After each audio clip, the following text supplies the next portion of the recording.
Bismillahirrahmanirrahim. Alhamdulillahirabbil alamin. Wa bihi nasta'in ala umuri dunya waddin. Wassalatu wassalamu ala sayyidina Muhammadin sayyidil mursalin wa ala alihi wa sahbihi ajmain. Amma ba'du. Rabbi shrah li sadri wa yassir li amri wa hlul 'uqdatam min lisani yafqahu qawli.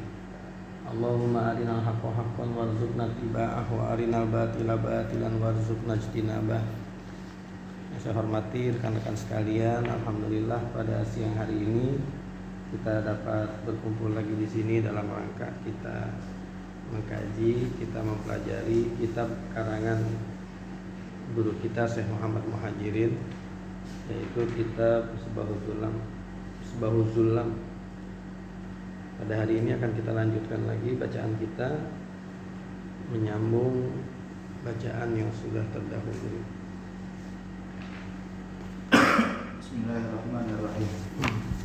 Qala al-musannifu wa an Abi Qatadah radhiyallahu ta'ala anhu qala qala Rasulullah sallallahu alaihi wasallam idza dakhala ahadukum al-masjida fala yajlis hatta yusalli rak'ataini, muttafaqun alaihi. Diriwayatkan daripada Abu Qatadah radhiyallahu ta'ala anhu, ia berkata, bersabda Rasulullah sallallahu alaihi wasallam, apabila salah seorang kalian masuk ke masjid, maka janganlah duduk sampai sholat 2 rakaat. Muttafaqun alaih. Ya, jadi ini hadis terakhir di bab masalah masjid. Ya. Hadis dari Abi Qatadah, dia berkata, qala Rasulullah sallallahu alaihi wasallam, iza dakhala ahadukum al-masjidah, apabila salah seorang kalian masuk ke dalam masjid, fala yajlis, maka dia jangan duduk hatta yusolliya rakaataini, sebelum dia itu melaksanakan sholat rakaataini sebanyak 2 rakaat, atau ini yang kita kenal dengan istilah sholat tahiyatul masjid. Jadi Nabi nggak nyebutin namanya sholat tahiyatul masjid, kagak. Sahabat juga enggak. Ini istilah tahiyat masjid ini ulama-ulama aja, ulama fikih gitu nyebut nih istilahnya sholat apa? Sholat tahiyatul masjid, karena ini sholat memang dilakukan untuk penghormatan terhadap masjid. Ya, karena ini penghormatan terhadap masjid, makanya masih munasabah kalau dia dimasukin di mana, di bab masjid gitu. Ya, jadi nggak dimasukin di masalah sholat sunnah, ya kan? Tapi dimasukinnya di bab apa? Di bab masjid. Ya. Jadi masuk dia sholat 2 rakaat, ya, sholat penghormatan terhadap masjid. Ya. Gimana kalau dia langsung sholat zuhur? Dapatnya ini. Jadi pas dia masuk orang udah sholat zuhur gitu, dia kan ikut jamaah kan, masbuk. Dapat nggak ini? Ya dapat. Yang penting dia ngapain? Sholat. Punya aktivitas pertama dia masuk tuh ngapain? Sholat. Sebelum dia duduk. Artinya batasan dia itu duduk. Jadi pokoknya sebelum dia duduk, kalau ternyata dia nggak langsung sholat, wah anginnya rusak nih, dia mesti kipas angin dulu gitu ya, nggak boleh ngambil nih. Habis itu dia baru sholat, boleh nggak tuh? Boleh, karena dia belum ngapain. Jadi batasannya kan di sini kan pala yajlis. Jadi batasannya itu sebelum dia duduk gitu. Artinya kalau dia udah duduk, udah habis. Maksudnya kesunahan ini habis. Kalau dia batasannya udah apa nih? Udah duduk. Kecuali kalau dia kagak paham. Ya mungkin dia nggak paham lah itu, dia duduk, ada yang ngingetin, kita harus sholat dulu. Oh gitu ya, ini nggak boleh. Gitu. Jadi kalau orang udah paham, ketika dia udah duduk, baru dia sholat, berarti nggak ada hitungannya di sholat ini. Tapi kalau dia misalkan langsung sholat fardu, boleh. Atau dia sholat qobliyah zuhur misalkan, qobliyah zuhur. Nah terus sekalian berarti dapatnya tuh sholat apa nih? Tahiyat masjid. Gitu. Ya sebenarnya sholat tahiyat masjid bukan masalah ada sholat. Jadi kadang orang pengennya tuh masuk masjid dia ngapain? Sholat sebagai penghormatan terhadap apa? Terhadap masjid. Nah ini kata-kata rakaat ini jumlah 2 rakaat itu dihitung dari golimnya aja. Karena biasanya sholat tuh paling dikit apa? 2 rakaat. Nah sekarang kan orang gini, orang sholat witir di rumah 2 rakaat. Misalnya ke masjid, kan bisa 1 rakaat tuh. Nah dia sholatnya 1 rakaat di masjid. Dapat gak nih? Kan dibilang Nabi bilang di sini usually rakaat ini kan, kita 2 rakaat. Nanti sebenarnya sholat 2 rakaat doang gitu, witir. Lagi pengen nambahin di rumah tadi 2, 1 doang gitu. Dapat gak ini? Karena sholatnya kurang dari berapa? Itu Masuk lah kan. Penting sholat. bener masuk. Masuk. Karena 2 rakaat ini dihitung golidnya gitu. Biasanya sholat itu 2 rakaat gitu. Ya, akhirnya pas dia sholat 1 rakaat ya nggak apa-apa. Kalau mau sholat witir asal sengaja aja begitu. Ya, dia sholat 1 rakaat. Ya, kan jarang lah orang begitu masuk witir tutup 2 sini tutup 1 kan jarang begitu. Tapi andai kan kejadiannya ada gitu ya seharusnya dia tetap masuk di sini. Ya. Jadi hitungan sholat tahiyat masjid itu kalau kita masuk ke dalam masjid. Gimana kalau kita masuknya musola? Sholat tahiyat masjid juga. Bukan sholat tahiyat musola, bukan sholat tahiyat apa? Sholat tahiyat masjid juga. Ya kan musola masjid juga. Ya. Nah yang nggak masuk hitungan masjid ini deh. Rumah. Di rumah di musola atau nggak masuk. Ya. Kalau musola id masuk nggak? Masuk. Musola id masuk. Kita bagi-bagi nggak bayang tahiyat masjid juga pas bayang itu. Kalau lapangan jalanan, sholat id di lapangan nih, sholat id di jalanan, sholat di masjid nggak? Kagak. Kecuali baru di bangunan. Kecuali kalau di mana? Di masjid. Di masjid. Kalau di lapangan di jalanan. Nabi itu ada dia sholat id itu khusus tempatnya nggak di masjid, namanya musola id namanya. Lapangan. Bangunan. Lapangan, tapi itu khusus tuh buat di sholat apa tuh? Nggak tahu bangunan apa enggak saya nggak tahu nih. Tapi Nabi itu ada istilahnya musola id. Nabi kan kalau sholat id nggak di Masjidin Nabawi, di situ. Nanti kalau misalkan ada tempat khusus buat sholat id doang begitu, ini sholat id masjid di sini. Nggak ada sih di kita ya. Ada di saya sih. Oh ada, oh dulu mah modelnya di sekolahan. Jadi perempuan tuh khusus sholatnya di mana tuh misalkan? Di tempat-tempat khusus. Kalau dulu nih, jadi sebetulnya sholat nyampur gitu baru-baru aja nih. Sholat ini tuh nyampur antara laki dengan apa nih? Dengan perempuan satu masjid. Dulu enggak, laki di masjid. Nah tuh perempuan dia punya tempat sendiri tuh. Iya, ada di musola di gedean tuh khusus buat perempuan. Ada yang pakai sekolahan dipakai aulanya dipakai buat sholat id buat perempuan. Kalau emang itu rutin dipakai buat sholat id, berarti kalau dia masuk ke situ sholat tahiyat masjid juga. Begitu. Setahun sekali berarti. Walaupun dipakainya cuma berapa ya? Cuma setahun sekali. Tetap dia begitu. Ya. Kok bisa begitu? Alasannya ada nggak? Ada alasannya. Nabi kan bilang kalau sholat id itu siapa aja ajak. Sampai perempuan yang head aja disuruh ikut. Buat ngapain? Pas sholat id. Tuh, perempuan yang head loh disuruh datang ke Nabi ke musola idnya tuh. Ya. Tapi jauhan dikit. Jangan dekat musola idnya. Nah, berarti itu dianggapnya apa tuh? Masjid. Karena kalau emang dia bukan masjid, perempuan head harusnya boleh nggak ikut ke situ? Boleh aja. Ya, tapi kata Nabi, perempuan head suruh jauhan dikit munduran. Jangan ada di lingkungan ini. Berarti kan dianggap itu masjid. Karena orang head nggak boleh masuk ke situ. Jadi boleh sudah musola itu yang khusus buat id tetap ada kesunahan sholat tahiyat masjid di situ walaupun dia frekuensinya mungkin cuma setahun 2 kali kayak Idul Fitri dengan apa? Dengan Idul Adha. Dari hadis itu juga kita ambil kesimpulan perempuan yang haid datang suruh sholat id. Datang aja. Duduknya di jalanan. Orang sholat kan dia kagak sholat. Tapi kan dia penting dengerin apanya nih? Dengerin khutbahnya. Terus itu kan hari raya, ya hari Idul Fitri atau Idul Adha kan datang baru-baru di situ. Ini Nabi suruh tuh. Perempuan-perempuan itu tetap disuruh datang gitu. Walaupun dia kagak sholat dan jangan masuk masjid. Jadi posisinya di mana nih? Kalau dia sholat di lapangan boleh, perempuan yang haid ikut. Atau dia di jalanan boleh. Tapi kalau di musola nggak boleh. Kalau di masjid nggak boleh. Jadi kalau dia sholat cuma 1 rakaat ya boleh.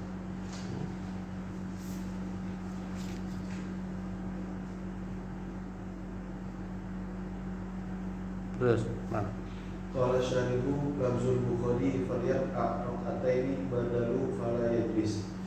Kata syarah lafaz Bukhari falyarqa raqataini itu i'rabnya menjadi badal dari lafaz fala yajlis. Bukan i'rabnya jadi badal. Pengganti. Ganti iya. Oh, ganti aja. Iya.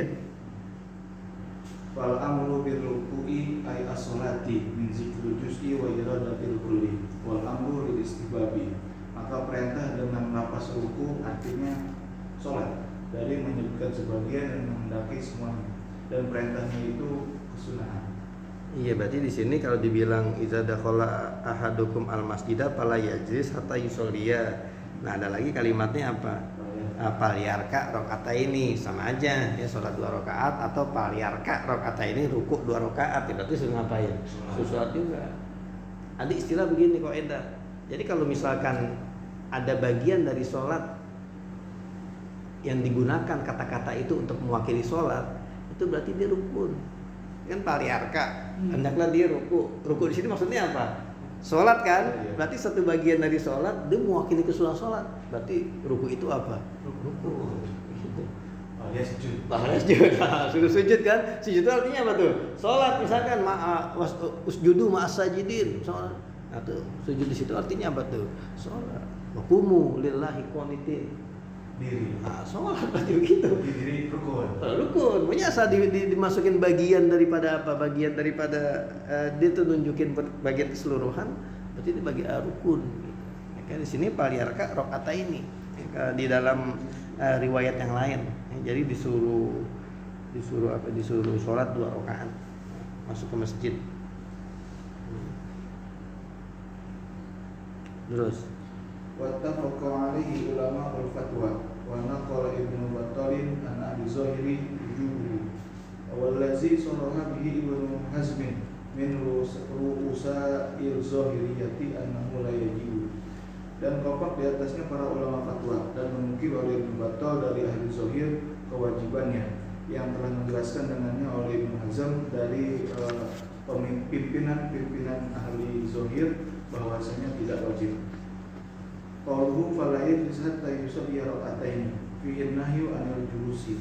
Perkataan musannif fala yajlis hatta yusalli raka'ataini, pada kalimat tersebut larangan daripada duduk. Wa fihi anna nahya 'an syai'i amrun bididdihi, dan pada kalimat tersebut juga bahwasanya larangan daripada sesuatu itu perintah dari dengan lawanannya.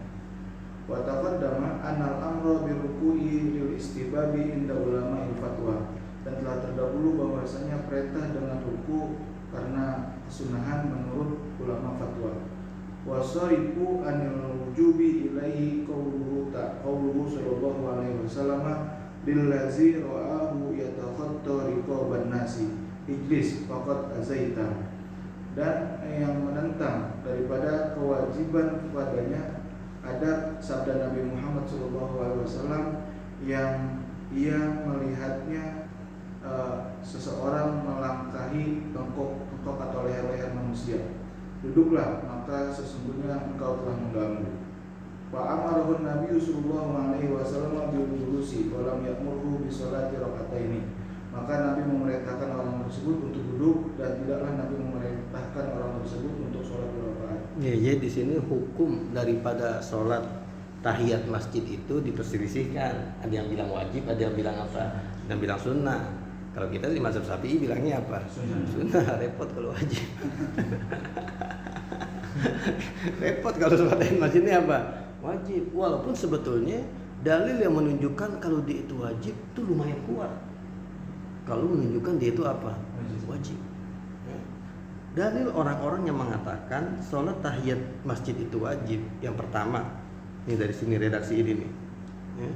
Fala yajlis, maka jangan dia duduk. Kan itu larangan sifatnya. Nahi itu bisa tufidut tahrim, kan bisa tufidut karohah gitu. Dia bisa larangannya itu di tahrim, bisa makruh gitu. Nah, mereka tuh punya kaidah tersendiri. Kalau larangan kaitannya dalam masalah ibadah, berarti haram. Gitu. Tapi kalau larangan kaitannya masalah etika, masalah adab, berarti makruh. Misalkan nih kalian kaitan masalah adab nih, jangan minum sambil diri. Itu masalah apa tuh? Masalah etika tuh, masalah adab. Nah, berarti kalau menurut mereka nih, kalau kayak gitu larangannya sifatnya apa? Makruh. Karena kaitannya sama etika. Tapi kalau kaitannya sama ibadah, jelas haram. Berarti nahinya tuh pidul apa? Pidul tahrim. Jangan duduk. Kata Nabi itu, jangan duduk. Berarti wajib sholat. Wajib sholat. Ini argumen pertama mereka nih. Argumen dari segi kaidah usul fiqh. Ya, jadi dilihat di sini larangannya tufidut tahrim karena di sini kaitannya masalah ibadah. Nabi bilang jangan, Masalah ibadah, jangan berarti jangan jahil gitu, benar-benar jangan duduk sampai inti mesti ngapain dulu? Sholat 2 rakaat. Ini alasan yang pertama. Alasan yang kedua, untuk ada hadis, ya pernah kejadian, jadi Nabi lagi khotib, di sahabat masuk, duduk, Nabi potong khutbahnya, inti ada sholat, belum, bangun, sholat 2 rakaat. Jangan lama-lama. Sun fasoli rakaataini fatajawaz, itu kata Nabi. Bangun, sholat 2 rakaat fatajawaz. Jangan lama-lama. Gitu. Orang udah duduk, disuruh ngapain sama Nabi? Disuruh bangun. Berarti itu nunjukin apa tuh? Wajib. Wela, ini kok udah duduk aja belum sholat, bangun. Itu hadis terkenal tuh, populer gitu. Tuh hadis sahih gitu. Suruh bangun. Wajib berarti. Yang kedua, ini Nabi lagi khotib. Khotib tuh rukun gak sih? Rukun. Penting khotib tuh. Ini dia lagi khutbah yang sedemikian penting aja, sampai berhenti dulu gitu loh, buat nyuruh orang ngapain. Nah, ini yang wajib diputusin masih ngalahin buat sesuatu yang sunnah. Berarti ini yang wajib diputusin karena hal itu apa juga? Wajib juga. Hampir diputusin tuh dia ngapain? Dia lagi khotib tuh Rasulullah putusin buat nyuruh orang. Nah, alasan berikutnya yang menunjukkan kalau dia itu wajib, ya. Dengerin khutbah kan wajib. Misalnya kita orang berisik kita bilang, jangan berisik. Takut lagu kan? Kita yang takut lagu kan yang ngomong yang nasihatin orang, jangan berisik lo, takut lagu. Nah ini Nabi nyuruh orang sholat. Kira-kira sholat dengerin orang khutbah gak? Kagak. Ya, harusnya udah ini duduk dengerin aneh khutbah nih, begitu kan? Harusnya Nabi dukung loh, dia langsung duduk karena itu harus fokus dengerin saya khutbah, harusnya begitu. Ini kagak. Nabi malah nyuruh dia ngapain? Sholat. Otomatis ketika orang itu sholat dengerin Nabi khutbah gak? Apa Nabi pas dia sholat diam dulu begitu? Kan kagak. Pas dia khutbah, pas dia sholat Nabi terus ngapain? Itu menunjukin sebenarnya kuatnya tuh sholat tahiyat masjid tuh. Ditambah Nabi pakai bilang fatajawaz, jangan pakai lama-lama sholatnya, cepet-cepet aja. Kenapa? Karena itu walaupun wajib ini lagi darurat. Ini udah mulai ngapain? Udah mulai khotib, udah jangan lama-lama sholatnya, cepet-cepet. Itu makin menunjukin tuh sholat apa? Wajib. Maka itu dalil orang-orang yang bilang wajib dan emang kuat kalau kita pikir dari kejadian itu. Ya.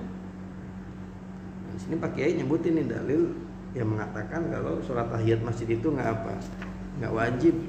Ya. Sebetulnya yang pertama itu dalil yang paling ini gitu ya. Ketika ada orang nanya, ya Rasulullah, apa sih yang wajib dari sholat itu? 5 waktu, kan? Nah, terus ada yang lain nggak? Enggak, cukup udah kata Nabi itu aja. Illa anta tawa'a, kan kecuali kalau inti mau sholat sunnah. Berarti kan yang wajib cuma berapa? 5. Jadi nanya lagi puasa apa Rasulullah yang wajib? Puasa Ramadan, ya kan? Ada yang lain enggak tuh? Hal alaya ke ada yang lain enggak tuh? Lah, itu Nabi. Illa anta tawa, kecuali kalau ente mau puasa sunnah, begitu. Itu dalil kita tuh. Ya berarti menunjukkan kalau sholat yang wajib itu cuma berapa? Cuma 5. Selebihnya anta tawa, kecuali ente sholat sunnah. Nah ini sholat tahiyat masjid nggak termasuk yang 5, karena 5 itu zuhur, asar, maghrib itu. Nah, berarti kalau kita sholat tahiyat masjid hukumnya apa? Sunnah, karena nggak termasuk yang 5. Kuat juga kata dalil. Kuat. Tapi dibantah oleh orang yang bilang wajib. Dalil itu dibantah Pak, dibantah. Alasannya itu yang 5 itu wajib yang harian, yang nggak ada sebabnya. Memang sehari itu orang Islam wajibnya itu. Nah buat mereka ada lagi sholat-sholat yang wajib tapi nggak harian gitu loh, tergantung kebutuhan, tergantung sebabnya. Contohnya apa? Sholat Idul Fitri itu nggak wajib harian, tapi wajibnya kapan? Pas kalau lebaran, lagi lebaran Idul Fitri wajib tuh sholat. Menurut mereka tuh, sama sholat tahiyat masjid nggak wajib harian, kagak. Ini sholat wajibnya kalau inti masuk ke mana? Masuk ke masjid, statusnya jadi wajib. Dia bandingin nih orang nazar. Misalkan ada orang, ya Allah saya nazar nih setiap hari saya pengen sholat 2 rakaat di luar sholat fardu. Setiap hari jadi wajib nggak? Jadi wajib nggak? Berarti dia wajib sehari berapa waktu? 5 sama tambah nazar atau jadi berapa? Jadi wajib nggak dari setiap hari jadi itu? Nah ini jadi wajib kan? Berarti ada wajib yang karena sebab yang lain begitu. Di luar dari sholat yang 5 waktu. Kalau gitu besok nazar tapi nggak usah sholat aja. Ini nggak sholat, ini udah nazar. Sholat wajib cuma 5 sehari. Kan? Berarti nazar saya nggak berlaku. Karena nazar saya berarti kagak wajib. Jatuhnya apa? Illa antatawa'a, kecuali itu sholat sunnah. Tapi ternyata kan kita kagak. Pasti sholat yang satu ini kita anggapnya apa? Wajib, karena dia udah nazar. Nah berarti alasan mereka tuh begitu. Berarti ada sholat yang bisa jadi wajib karena ada faktor tertentu, ada faktor lain yang membuat dia wajib. Nah kelampangan ini faktor yang bikin dia wajib adalah sebab. Ini karena dia masuk masjid, akhirnya dia jadi sholatnya apa? Wajib. Tuh, jadi alasannya sholat antatawa itu dibantah tuh sama orang-orang itu tuh. Ya. Nah di sini Kiai ngasih juga ini satu argumen juga. Ya, jadi ada hadis orang ngelangkah-langkahin apa nih? Jadi pas masuk deh orang udah pada duduk nih sholat Jumat kali ini, udah sholat apa kalau nggak tahu lah ya, lagi duduk. Nah tuh orang sampai langkah-langkahin pundak-pundak orang begitu. Nabi bilang, duduk. Ini udah bikin apa? Nyakitin orang. Ya. Jadi kita tuh kalau ada orang udah duduk gini jangan pakai lewatin pundaknya gitu, jangan. Cari selayang kosong. Itu dosa tuh. Ada di yang lain itu dosa. Yang lewatin pundak-pundak orang.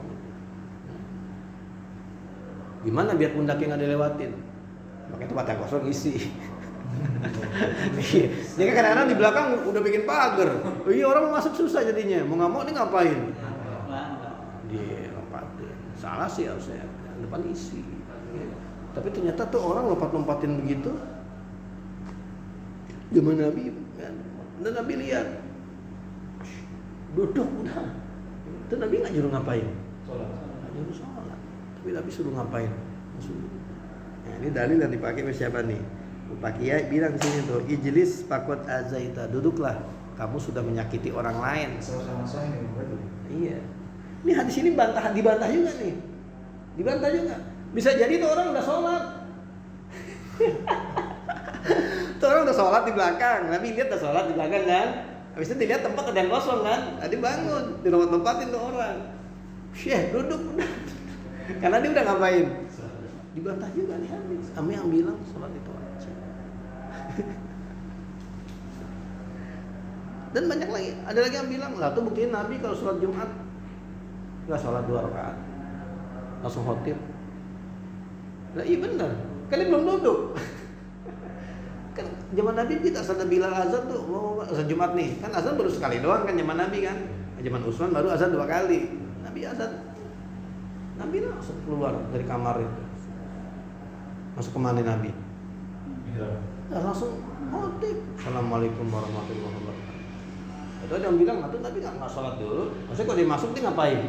Nah, tapi ingat tadi para yajlis jangan duduk sampai dia sholat 2 rakaat. Nabi kan nggak duduk, kecuali duduk di antara 2 khotib doang. Nah, itu karena kemestian gitu duduk itu. Khutbah kedua habis langsung sholat ini. Berarti sholat fardu sholat Jumat Nabi udah dihitung apa tuh? Tahiyat masjid juga karena dia belum duduk. Nah, jadi alasan itu dibantah lagi. Ya. Ada yang bilang itu Nabi waktu masuk Masjidil Haram pas Futuhul Mekah kan Nabi nggak langsung sholat, nggak sholat tapi ngapain? Tawaf. Langsung tawaf. Nah, dia sholat dulu dong. Lah kan tawaf nggak duduk. Tawaf. Habis tawaf Nabi ngapain? Sholat. Berarti benar juga. Belum duduk. Ya, emang kalau tahiyat masjid di Masjidil Haram ya, katanya ini tawaf. Iya. Tapi tetap aja orang habis tawaf ngapain sih habis itu? Sholat, ini kan sholat sunat tawaf. Hitung gitu, tahiyat masjid. Kan jelas. Berarti kalau kita barengan sama itu sama qobliyah, kita kerjain qobliyah aja langsung. Ya gitu. Kita tahiyat masjid, artinya dia udah nggak perlu tahiyat masjid lagi. apa tahiyat masjid qobliyah itu enggak? Enggak, kalau di tahiyat masjid qobliyah nggak ngikut. Tapi di kalau qobliyah tahiyat masjid apa? Double. Ikut. Gitu. Langsung qobliyah berarti ya. Tapi kalau dia sholatnya misalkan waktunya masih luas, Dua-duanya. iya serah. Tahiyat masjid, habis itu baru ngapain? Baru qobliyah. Tapi kalau qobliyahnya 4 rakaat, kan ada yang makannya kayak zuhur, kalau nggak salah kalau qobliyah zuhur 4 rakaat tuh. Dibandingkan hajar qobliyah zuhur 4 rakaat. Daripada tahiyat masjid 2 rakaat, qobliyahnya 2 rakaat. Gimana? Dengan qobliyah 4 rakaat, ini kan udah pasti apa nih? Udah pasti ikut kan, udah pasti ikut begitu. Langsung qobliyah ya. Iya. Bahkan kalau dia sholat tadi itu kalau dia sholat fardu aja itu udah dihitung tahiyat masjid gitu kalau dia sholat fardu. Berarti kalau sholat fardu yang subuh doang kan 2 rakaat subuh doang. Jadi kalau maghrib 3 rakaat nggak dihitung. Kan maghrib 3 rakaat ini bilangnya hatta yusolliya rakaata ini 2 rakaat. Nah maghrib kan 3 rakaat, isya 4 rakaat nggak dihitung. Jadi hitung juga lah. Kan berarti udah masuk minimalnya, minimal 2. Dia sholat 3 rakaat, berarti masuk. Tapi itu jadi masalah juga tuh di fikih tuh. Jadi kalau ada masalah tawaf itu ya nggak bisa dipakai juga buat ngebantah mereka gitu. Wajib. Iya karena ternyata Nabi habis tawaf sholat juga 2 rakaat. Nah. Tapi ternyata hadis yang mereka bilang, yang hadis yang kuat yang tadi disampaikan pas orang masuk lagi Nabi khotib langsung duduk terus disuruh ngapain Nabi, disuruh sholat. Itu banyak sebenarnya tuh disarahnya tuh itu kejadian buat saat itu doang. Buat si orang yang masuk itu namanya Sulaik namanya. Sulaik Al-Ghatafani, berarti marganya. Nama dia berarti apa nih? Sulaik. Ya. Untuk spesial buat dia doang tuh. Karena kan seharusnya dia udah duduk, udah nggak ada sholat lagi kan di sini kan pala yajlis hatta yusolliya rakaata ini. Kalau kita udah duduk berarti kan udah selesai. Waktu buat tahiyat masjid itu berarti udah lewat gitu. Kalau kita udah ngapain? Udah duduk. Nah tuh orang udah duduk. Terus Nabi suruh ngapain? Suruh bangun, suruh sholat 2 rakaat fatajawaz, tapi jangan lama-lama. Ya. Itu hukum itu ada bilang tuh qodiyatu ainin. Istilahnya itu kalau di kitab qodiyatu ainin, berarti hukum itu berlaku cuma buat dia doang. Kenapa Nabi suruh dia sholat? Dia orang susah. Ya, di sholat bajunya tuh ya Allah udah pada bolong-bolong, pambelak gitu. Nabi sengaja suruh dia ngapain? Sholat diri, biar orang Islam pada lihat tuh saudara inti miskin banget. Sesuai itu miskin diri. Ada kan dia diri. Orang paling lihat dia kan. Siapa itu orang tegur rame Nabi. Orang lihat dia orang miskin amat tuh orang. Bener. Pas kejadian itu orang pada nyumbang. Nyumbang baju. Begitu. Makanya ada bilang tuh dia tuh ainin. Jadi kejadiannya membuat dia doang tuh. Dia tuh ainin. Pada tuh ain. Jadi istilah itu hukum itu cuma buat ain dia doang tuh, cuma buat individu dia doang. Karena nanti kasusnya begitu, dia orang susah, Nabi sengaja suruh dia diri biar sahabat yang lain pada lihat, pada nyumbang. Tapi nggak berlaku buat yang lain. Kenapa nggak berlaku buat yang lain? Karena sebetulnya dia udah duduk kan udah selesai, waktunya udah habis berarti waktu dia tahiyat masjid. Ya kan tapi Nabi suruh ngapain? Makanya di sini ada yang bilang, nih ada ulama juga, andai kita udah duduk pun masih boleh juga kita ngapain? Sholat tahiyat masjid. Kalau ternyata mungkin ada faktor-faktor lain kali gitu ya, kita nggak nyangka kali gitu. Ya, kita sangka orang udah apa belum azan belum apa sih, waktu kita duduk aja. Boleh asal waktunya belum terlalu lama gitu. Karena kejadian ini juga orang ini udah duduk, namanya Nabi disuruh ngapain? Disuruh sholat. Jadi luar biasa tuh Nabi. Dia nggak ngumuminnya orang miskin nih kan, orang suruh sholat doang. Paling lihat orang susah, berimbang gitu. Jadi ya itulah ya intinya ya ulama berbeda pendapat antara wajib dan apanya dan sunnahnya. Tapi kita ngikut mazhab Syafi'i, ya sunnah aja dah. Berat kalau wajib. Orang kita bilang balik mulu ke masjid. Dan ingat kalau kita udah punya wudu. Jadi kewajiban dia sholat itu kalau dia udah punya wudu gitu. Jadi andaikan dia kalau lagi servisin kipas angin, dibolak-balik masuk, dia nggak wajib sholat. Kalau dia emang kagak apa? Kalau dia emang kagak punya wudu, nggak apa kagak ada wajib gimana orang sholat dia belum apa? Belum punya wudu. pernah ada kejadian tuh yang sahabat Nabi siapa itu yang nggak ikut perang ini, nggak ikut perang Tabuk. Yang ada 3 orang tuh Nabi nggak mau tegur. Jadi kan takhallapa, dia ketinggalan tuh. Akhirnya wadaqat alaihimul ardu bima rahubat. Tuh bumi yang tadinya luas jadi sempit banget karena orang pada benci sama dia. Ketinggalan perang Tabuk. Ketinggalan Nabi karena nyantai. Iya, ogah-ogahan nyantai, nyantai tinggal berangkat nyantai. Akhirnya pas Nabi jalan dia kagak tahu, dia lihat kota tahu tuh udah apa. Sepi. Gitu. Belum ada alat ini kan. Komunikasi. Ya susah menyusul dari mana nih ya kan? Menyusul arahnya kemana nggak tahu. Sekarang kan japri lokasi di mana nih bisa mungkin nyusul gitu loh. Iya, itu kan kagak. Tinggal siapa namanya? Saya lupa tuh. Nah tuh pas dia lagi tobatnya diterima Nabi, itu dia kan masuk masjid aja tuh. Masuk masjid dan Nabi nggak bilang, dia sholat dulu dong. Karena dia nggak wudhu dulu saking apanya tuh, saking senangnya itu loh masuk ketemu Nabi. Itu jadi alasan dia tuh dia kan disuruh sholat sama Nabi, berarti kagak wajib kalau gitu sholat. Kalau misalkan wajib harusnya dia disuruh ngapain?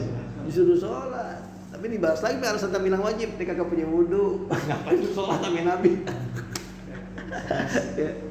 Dan emang nih kalau wajib pasti dipikir ada bab tersendiri loh, karena ini pasti kasusnya bakal banyak begitu. Misalkan ya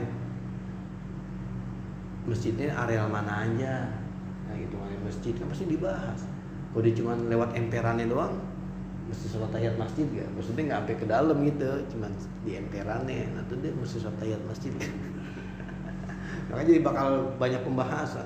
Terus kalau dia sholat tahiyat masjid nih, terus dia keluar lagi kencing, wudhu lagi, masuk lagi. Iya, ini jadi ada bab pembahasan. Jadi sebetulnya kalau dia wajib, harusnya di kitab-kitab fikih ada bab tersendiri tuh, bab masalah sholat tahiyat masjid, karena pasti bakal banyak diatur. Soalnya banyak kondisi-kondisi yang bakal terjadi begitu. Tapi nyatanya kan kagak. Di kitab fikih emang ada nih kitab khusus tahiyat masjid, kan kagak ada. Kayak kita baru nyampe emperan masjid, kita dulu buka sepatu, nah itu udah masuk masjid atau belum? Duduk. Iya. Tapi kan pasti kita belum wudhu di situ. Iya belum wajib sholat tuh. Hitungannya pas kita udah punya wudhu. Terus ada ulama yang ada mengganti bacaan zikiran setelah kalau kita masuk masjid mau ngaji nih kan udah sempat ya ke masjid, ada bacaan dibaca 7 kali atau 6 kali ya, subhanallah la ilaha illallah.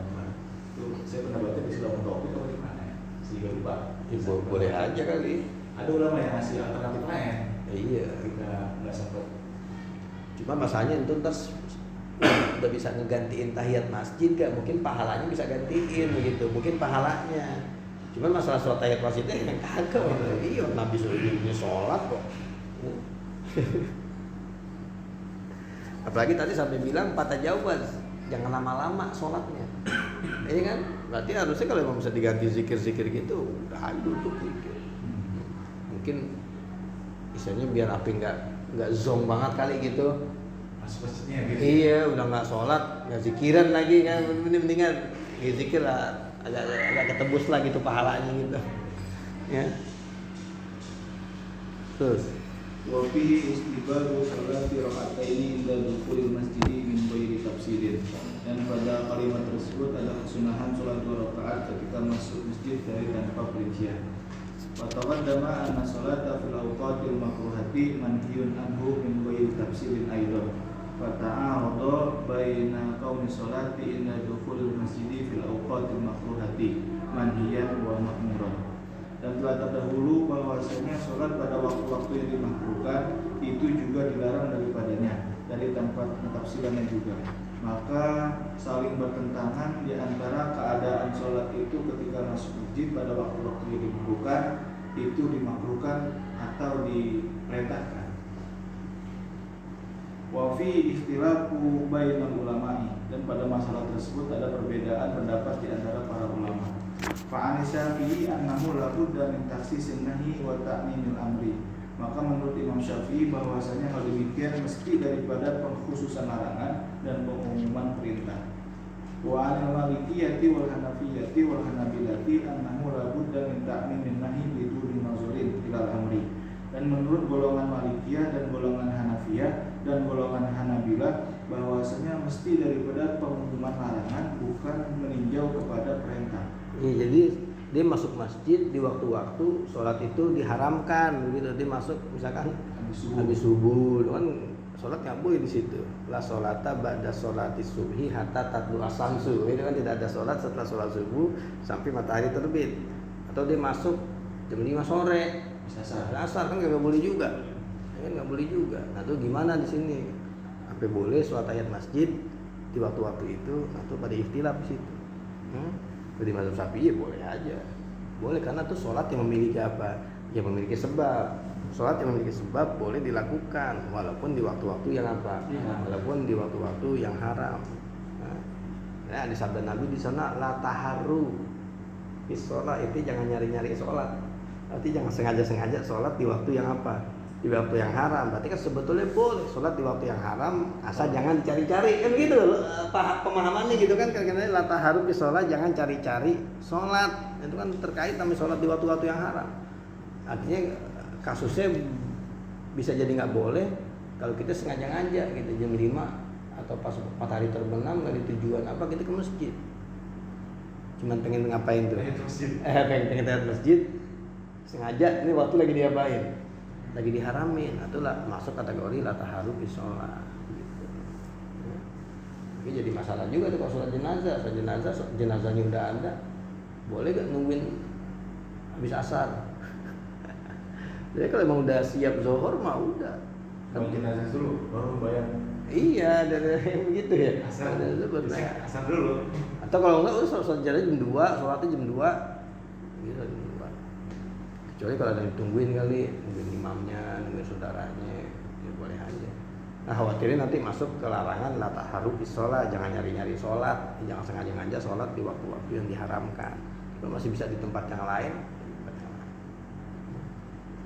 terus Wal hadisu dalla ala istibabi tahiyatil masjidi walau fi yaumil jumu'ati indal khutbati. Dan hadis tersebut menunjukkan di atas kesunahan tahiyatul masjid walaupun pada hari Jumat ketika khutbah. Berarti pas kita masuk ada khotib lagi khutbah nggak apa-apa, sholat aja. Iya, jangan lama-lama. Kemarin pada lihat sampai dan sholat nih. Ya.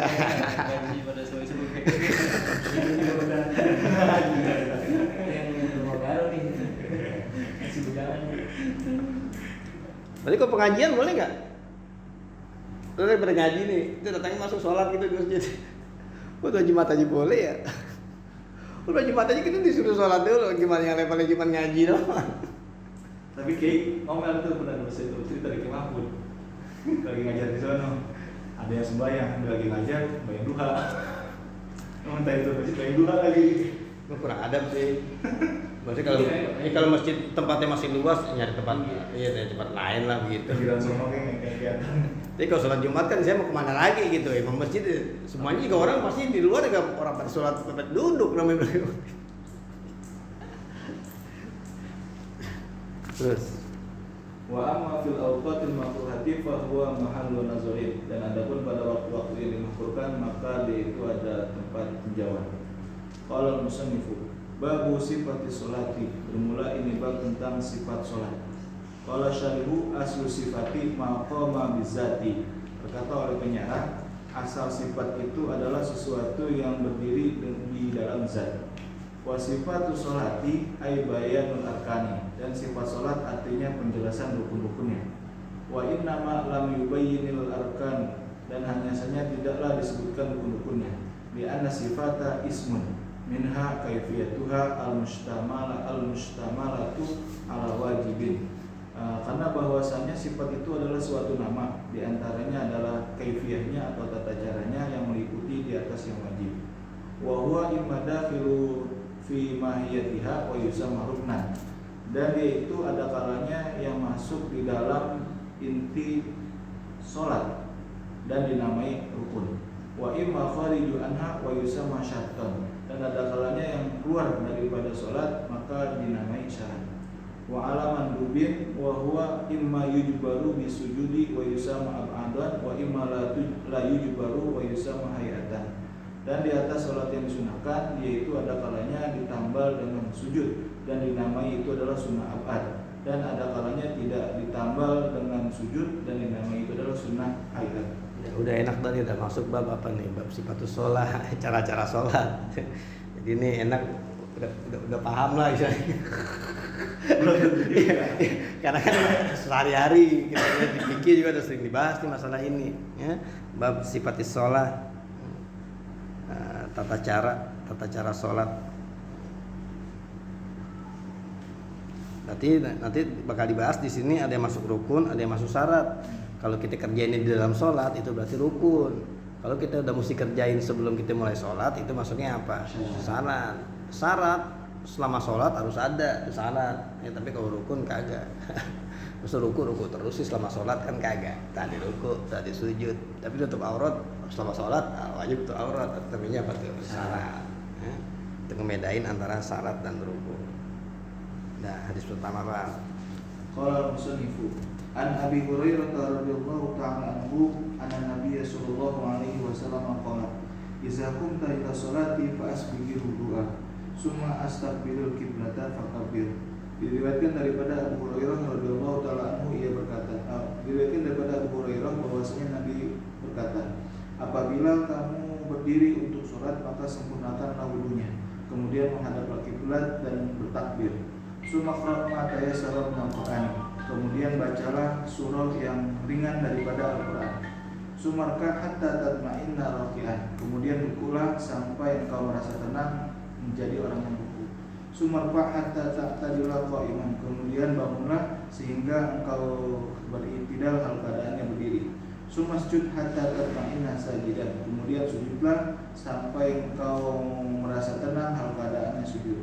Sumarfa hatta tatma'inna jalisan, kemudian bangunlah sampai kau merasa tenang kau duduk. Sumasjud hatta tatma'inna sajidan, kemudian sujudlah sehingga kau merasa tenang hal keadaannya sujud. Sumaf'al zalika fi sholatika kulliha, kemudian lakukan demikian itu pada sholat kamu semuanya. Akhrajahu sabatu wa lafzul Bukhari. Takhrijnya oleh Imam yang 7 dan lafaznya itu bagi Imam Bukhari. Wal Ibnu Majah bi isnadi Muslimin hatta tatma'inna qa'iman, dan bagi Ibnu Majah dengan sanad dari Imam Muslim lafaznya hatta tatma'inna qa'iman. Iya, di sini Nabi cuma terangin 1 rakaat doang. Nah, rakaat 2, 3, 4 kita ikutin aja yang ini gitu. Jadi Nabi nggak ngulangin lagi wah, satu sholat dia sebutin, kagak, cuma 1 rakaat aja. Nah, habis itu sumaf'al zalika fi sholatika kulliha. Rakaat 2, 3, 4-nya tinggal ikutin aja tadi rakaat yang pertama. Terus Bang. Qala syarihu qaluhu iza kumta ila sholati fa asbighil wudu'a fi kumta tadminun wa huwa isyrabu kalimatin makna kalimatin ukhra. Perkataan penyarah qaluhu iza kumta ila sholati fa asbighil wudu'a, pada lafaz kumta itu adalah tadamun, yaitu adalah menyerap kalimat dari makna kalimat yang lain. Fatabdirul kalami idza aradtal qiyama ila sholati fa asbighil wudu'a, maka takdirnya ucapan tersebut adalah apabila engkau ingin mendirikan sholat maka sempurnakanlah wudunya. Fal madi idza dakhala alaihi idza fa maknahu al istiqbalu ala haddi qaulihi ta'ala fa idza qara'tal qur'ana fasta'iz billahi minasyaitonir rajim. Maka fi'il madi apabila masuk di atasnya lafaz iza, maka maknanya itu menjadi akan datang di atas batasan firman Allah Subhanahu wa taala, fa iza qara'tal qur'ana fasta'iz billahi minasyaitonir rajim. Maka apabila engkau akan membaca Al-Qur'an, maka bacalah ta'awuz. Zahirul ayati anna qira'atul qur'ani muqaddamatun ala isti'azati ma'a annal waqi'a annaha muqaddamatun 'alaiha. Zahir ayat tersebut bahwasanya membaca Al-Qur'an itu didahulukan di atas baca isti'azah, bersama bahwasanya bahwa terjadinya itu didahulukan di atasnya. Wa fiha tadminun ay iza aradta qira'atal qur'ani fasta'iz billahi minasyaitonir rajim. Maka pada ayat tersebut adalah tadamun, artinya atau takdirnya apabila engkau ingin membaca Al-Quran, maka beristiazahlah kepada Allah Subhanahu wa taala daripada syaitan rajim. Wa nazairuhu kasiratun, dan tinjauannya itu Bandingannya itu banyak sekali. Wal amru bil isbagi lil wujubi fi ba'dil makna wal istihbabi fi ba'din. Dan perintah untuk menyempurnakan wudu itu wajib pada sebagian maknanya dan sunnah pada sebagian makna yang lain. Wal isbagu fil wudu'i al ityanu bil adabi wa sunani wal arkani, dan menyempurnakan di dalam wudu yaitu mengiringinya dengan adab-adab, etika dan sunnah-sunnahnya dan rukun-rukunnya. Wa taqaddama anna wudu'a syaratun min syurutis sholati, dan telah terdahulu bahwasanya wudu ada syarat dari syarat-syarat sholat. Nah, jadi itu pertama tuh, langkah pertama kalau mau sholat, iza qumta ila sholat, kalau ente ingin ngerjain sholat, iza masuk ke fi'il madi berubah zamannya jadi istiqbal. Jadi bukan habis sholat baru wudu, tapi sebelum sholat ngapain? Wudu. Jadi iza masuk ke fi'il madi, sifatnya jazimah, sifatnya pasti, terus emang ngerjainnya mau sebentar lagi. Jadi qoribatun, gitu loh, waktunya tuh sebentar lagi gitu. Kalau waktunya masih lama, bisa jadi iza mananya nggak jadi mustakbal. Kalau waktu pengerjaan masih lama, ya kan orang kalau udah disuruh wudu berarti emang dia pengen ngapain? Pengen sholat. Jadi yang pertama kata Nabi, Pak asbigil wudu, perbaikilah apa? Perbaikilah wudu. Jadi sholat disuruh ngapain? Wudu. Berarti setiap kita pengen sholat kita mesti ngapain? Wudu. Walaupun kita punya wudu. Lalu suruh wudu kok. Ustaz Isa nih, maghrib, wudu kelar, kita nungguin di masjid itu. Azan Isya, sembahyang lagi, wudu lagi nggak? Wudu lagi. Lah kan disuruh pas bikin wudu, disuruh wudu dulu. Pokoknya setiap iza qumta ila sholat, kalau ente pengen sholat, sudah wudu. Gitu. Makanya ulama keluarlah itu istilahnya tajdidul wudu. Kalau kita pikir apa sih artinya tajdidul wudu gitu loh. Emang sebenarnya yang wajib wudu ini kalau orang udah berhadas. Kalau emang dia belum berhadas ya dia ngapain wudu gitu loh. Ya, dia belum berhadas. Ada hadis lain. Iya. Layak malu sholat aku, Pak. Wa anta medisina, Pak. Iya. Dan juga Nabi pernah sholat itu sekali wudu dia berapa kali sholat fardu gitu. Pernah gitu. Tapi kalau kita lihat di sini karena perintahnya disuruh wudu, ya udah nggak apa-apa wudu aja. Cuma niatnya apa? Tajdidul wudu gitu. Kayak di istilah tajdidul wudu. Ngapain sih tajdidul wudu? Orang kira kalau masih punya wudu, sudah gunanya ini salah satunya tuh. Jadi bisa ngilangin ngantuk juga, ya kan? Kalau puasa jadi segar tuh. Wudu mulu. Ini tajdidul wudu mulu. Baca Quran wudu mulu belum puasa. Boleh nggak tuh niat wudu sekalian buat ngademin badan gitu? Niatnya dua, boleh. Abridu bizuri, ada hadis abridu bizuri, diingatkanlah dengan sholat tidur. Ibadah kan tuh ngadem dulu, sholat mau sholat, ngadem ya ngadem, dua hal yang berbeda. Ini enggak, kita wudu sekalian pengen ngademin apa? Ngademin badan, panas banget nih wudu. Sekalian sholat zuhur nih. Tapi dia sekalian pengen ngademin apa? Ngademin badan, boleh nggak tuh niatnya dua gitu? Boleh. Karena dengan pakai niatin juga wudu pasti ngademin badan. Dia dengan niatin juga pasti kan dia masuk. Pasti adem nggak badannya? Pasti. Walaupun nggak niatin juga adem-adem juga. Ini nggak apa-apa begitu. Jadi ya kalau mau sholat, ini Nabi suruh perintahin wudu. Ya berarti itu wudu. Walaupun sebatas tajdidul wudu. Tapi kalau nggak tahu wudu pun sebenarnya nggak apa-apa. Alasannya apa? Karena Nabi pernah juga sholat wudunya sekali, sholatnya banyak. Ya kita kok di Masjidil Haram males lah. Sholat maghrib sama isya, mau isya wudu lagi lah, males kita lah, jauh tempat wudunya. Ini Masjid Nabawi lah, jauh tempat wudunya, males. Jadi masjid rumah kita, kayak dekat rumah kita dekat, enak. Masjid Haram, wah, capek kita kalau pengen tajdidul wudu. Udah bener nggak batal ya orang. Ada yang dari zuhur malah kagak batal duduk. Jadi saya heran bisa gitu. Dari haram orang bisa kagak batal-batal gitu ya. Jangan di rumah kentut mulu. Itu kagak bisa. Di rumah anyang-anyangan mulu. Dikit-dikit kinetes nih kinetes. hilang gitu orang lagi haji tuh. Penyakit apanya tuh? Penyakit anyang-anyangan. Berarti emang setan itu kerjaannya. Jadi lembaga di situ hilang udah. Nah, ada udah setannya kabur gitu. Sekarang. Paspor. Kadang-kadang kita gergetan juga gitu ngeliat orang yang begitu yang terlalu apik banget gitu. Gue mau kencing lah, segala wudu, gak sani takbir, gak sani takbir, belum ta'arud ta'in, belum mantep. Kadang-kadang gergetan juga gitu ngeliat begitu. Kenapa gergetan nih? Lempangan duit nggak begitu? Iya lempangan begitu hati-hati banget lempangan duit. Begitu nggak? Kagak. Ini nggak tahu nih duit dari mana. Udah sini gue pakai. Kehati-hatiannya hilang gitu loh. Lempangan begitu sebuah Allah segitu apiknya, segitu idiot. Kena titisan mungkin. Lempangan duit yang Nabi suruh apik begitu loh. Kita mesti tahu halal haramnya kita jelas itu. Yang subhat jauhin Nabi tuh.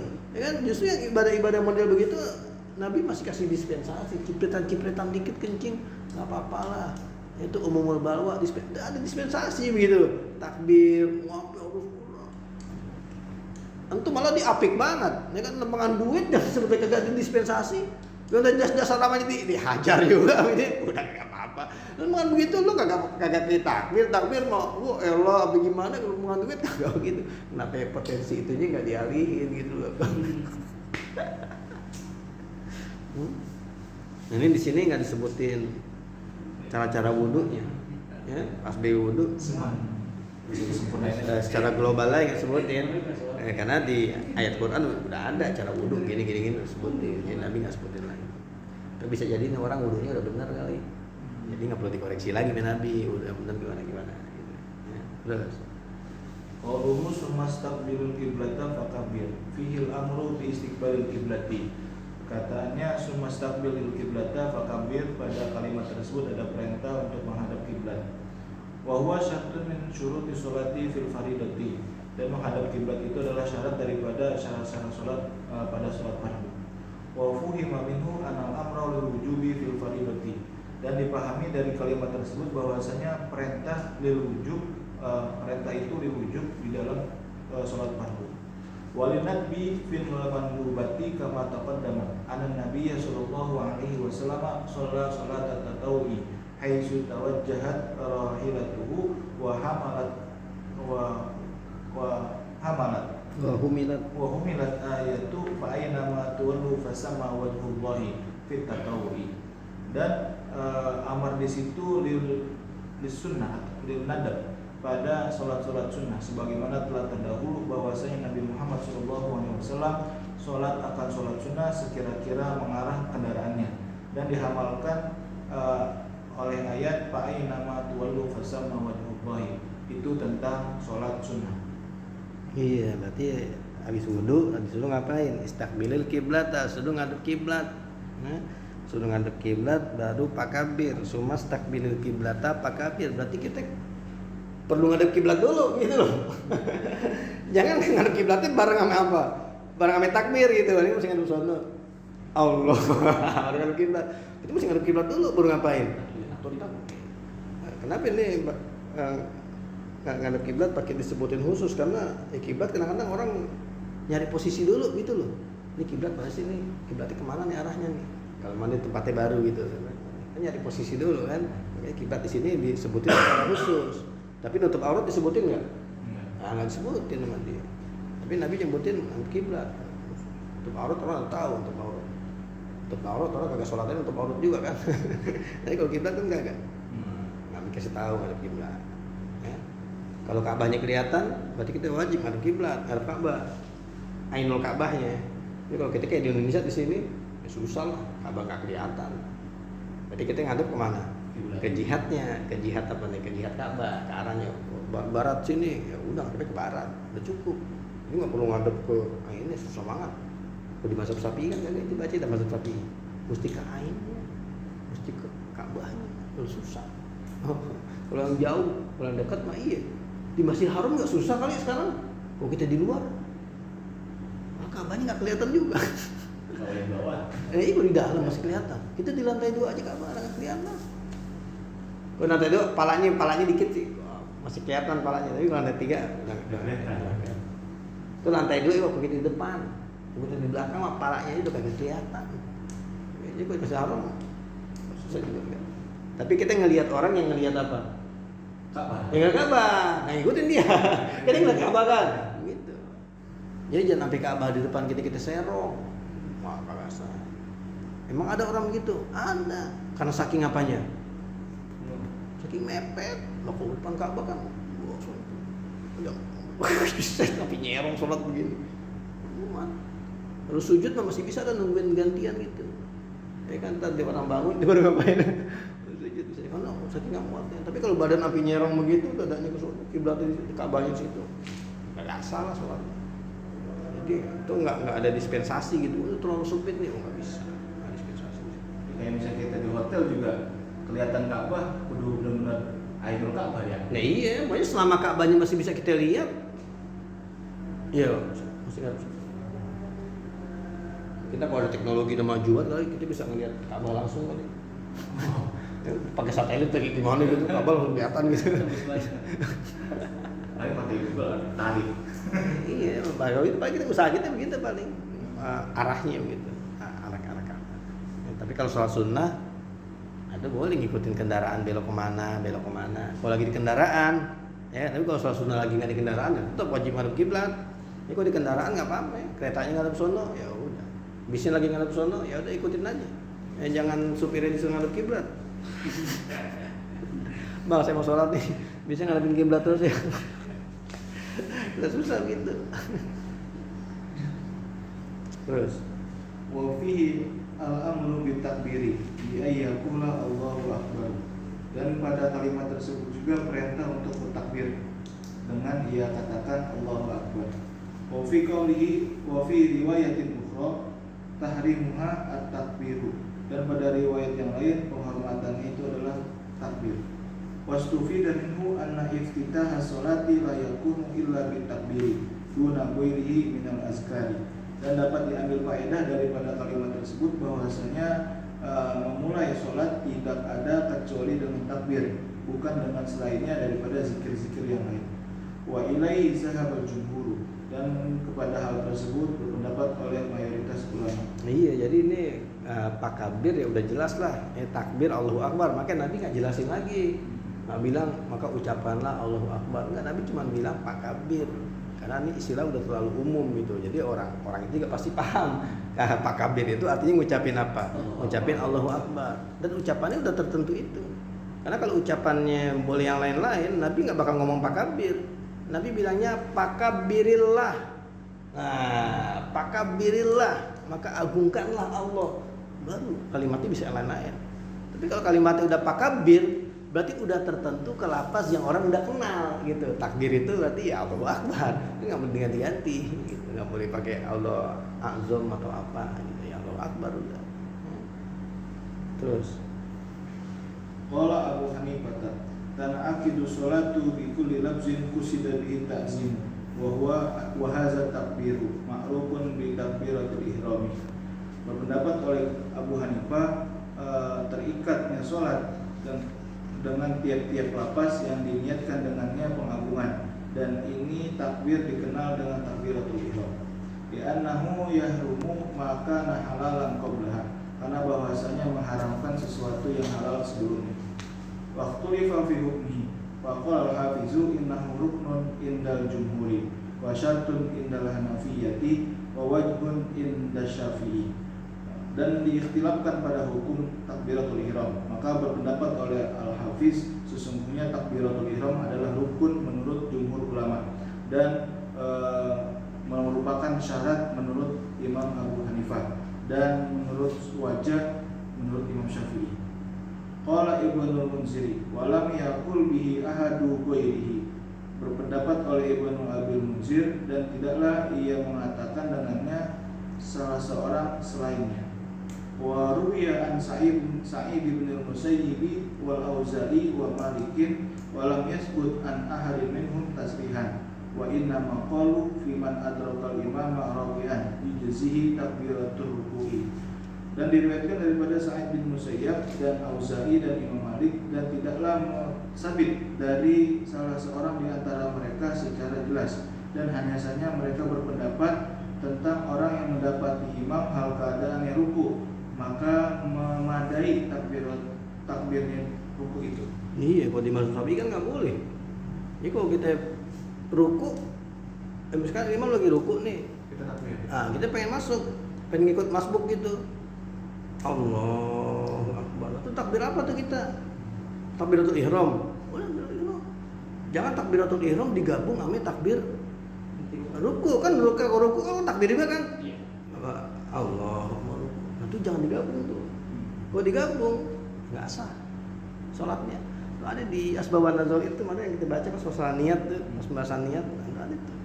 Jadi itu termasuk niat yang nggak bisa digabung. Takbiratul ihram tapi diniatin juga buat takbir ruku. Ini takbir Allahu Akbar. Bisa mau ruku, mau takbir lagi apa-apa ini. Nah, kalau mau takbiratul ihram dong Allahu Akbar. Langsung ruku, ya boleh juga. Makanya yang jangan tuh takbiratul ihram digabung sama takbiratul ruku. Atau dia cuma takbir ruku doang, enggak takbiratul ihram. Kagak boleh juga. Terus takbir ruku gimana? Justru awal sholat itu takbiratul apa? Takbiratul ihram. Nah, karena ada yang bilang di situ saking pentingnya takbiratul ihram itu wajib khusyuk pas lagi takbiratul ihram. Sebenarnya khusyuk semuanya itu harus khusyuk ya. Tapi kalau nggak khusyuk pas takbiratul ihram itu udah bisa nggak sah sholatnya. Ya, karena niat adanya di situ. Gimana kita kagak khusyuk? Berarti pas Allah. Nah, kan kita istisdoro niat kan fil qalbi. Gimana bisa istihdor kalau kita kagak khusyuk? Berarti emang betul-betul sebelum konsen.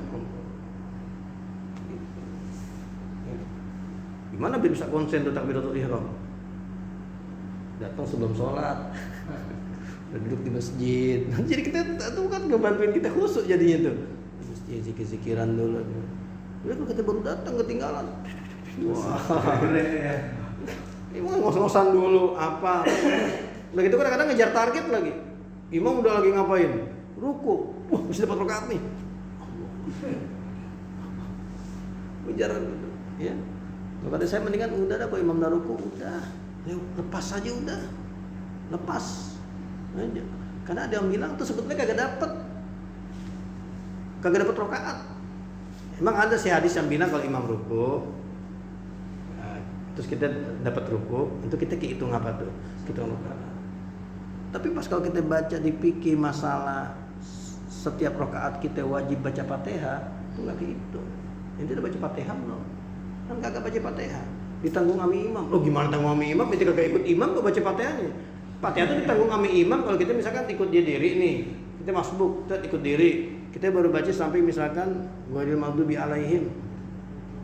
Dia udah ruku, atau baru ditanggung sama apa tuh? Sama imam. Tentu aja kita masih disuruh mendingan terusin lagi.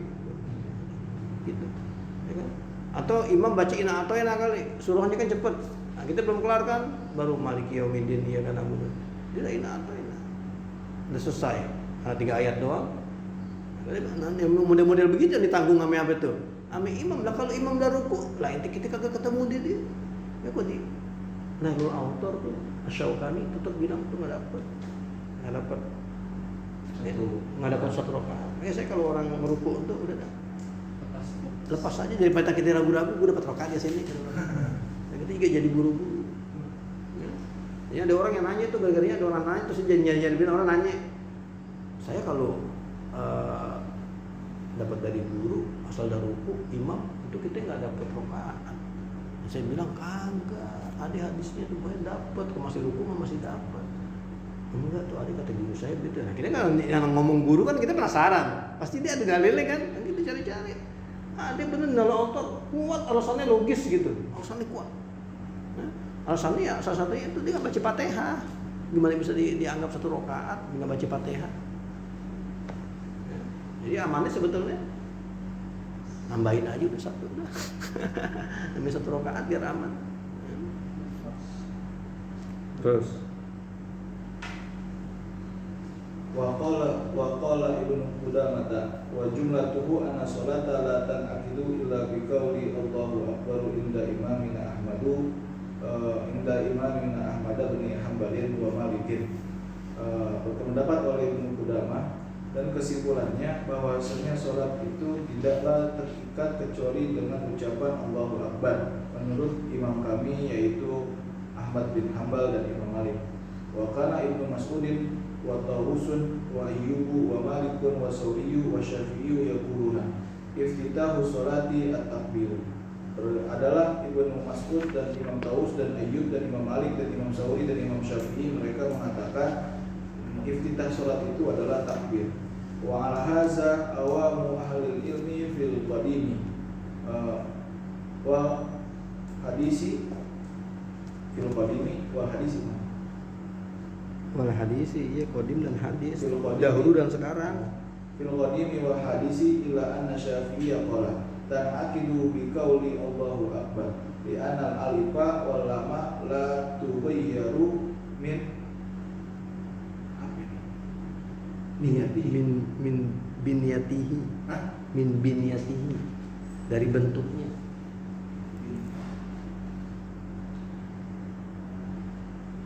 Min binyatihi wa maknahu. Dan di atas ini keawaman ahli ilmu pada masa yang dulu dan masa sekarang, kecuali bahwasanya Imam Syafi'i berpendapat terikat dengan ucapan Allahu Akbar, karena bahwasanya alif dan lamnya itu tidak merubah daripada bentuknya dan maknanya. Wa innama afadatit ta'rifah, dan hanya saja alif lam itu memberi faedah makrifah.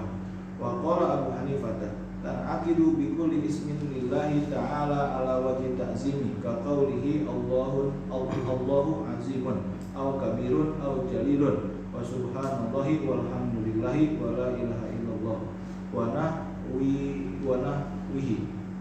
Dan berpendapat oleh Imam Abu Hanifah terikat juga sholat dengan tiap-tiap nama Allah Subhanahu wa Ta'ala di atas jalan pengagungan, seperti perkataannya Allahu Azimun atau Allahu Kabirun atau Allahu Jalilun, dan Subhanallah dan Alhamdulillah dan La ilaha illallah dan seumpamanya.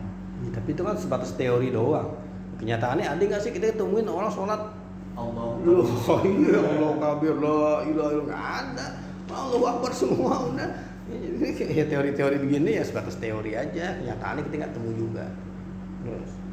Wa qala al-hakim in li'annahu zikrullahi ta'ala ala wajhi ta'zimi asbaha qawlihi Allahu akbar wa atubira zalika bil khutbati haitsu lam yata'ayyan lafzuha.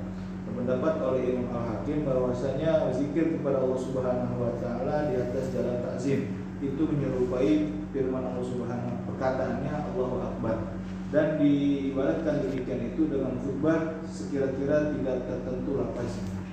Qauluhu sumaqra ma tayassara minal Qur'ani bihadzal hadisi istadalla Abu Hanifah wa man wafaqahu anna man lam yaqra'il Fatihata fi sholati bal qara'a ayatan minal Qur'ani. Perkataan musannif summa iqra ma tayassara minal Qur'ani, dengan hadis ini mengambil dalil oleh Imam Abu Hanifah dan orang yang akur dengan dia bahwasanya orang yang tidak membaca Fatihah di dalam sholat bahkan ia membaca satu ayat daripada Al-Quran, faqad shahhat sholatuhu, maka sungguh sah sholatnya. Khilafan lil a'immati salasati, berbeda bagi imam yang tiga. Fahaulai mustadilluna biqaulihi sallallahu alaihi wasallam la sholata liman lam yaqra bi Fatihatil Kitabi. Maka imam-imam yang tiga mereka mengambil dalil dengan sabda Nabi Muhammad SAW, tidaklah sah sholat bagi orang yang tidak membaca Fatihatul Kitab. Wasayati ba'da ahadisa, dan akan datang setelah hadis-hadisnya. Qauluhu panjang itu.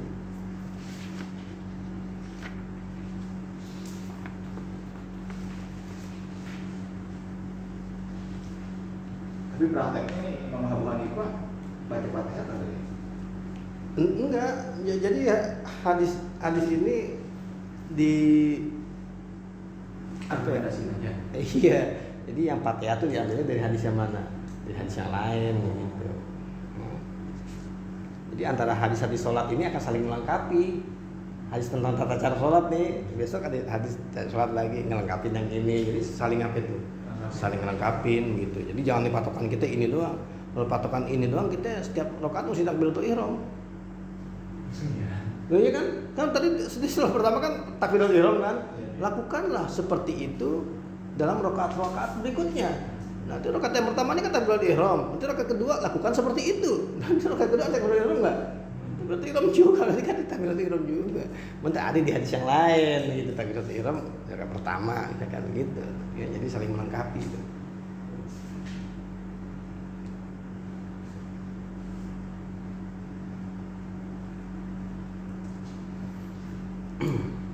Wallahualam. Assalamualaikum warahmatullahi wabarakatuh.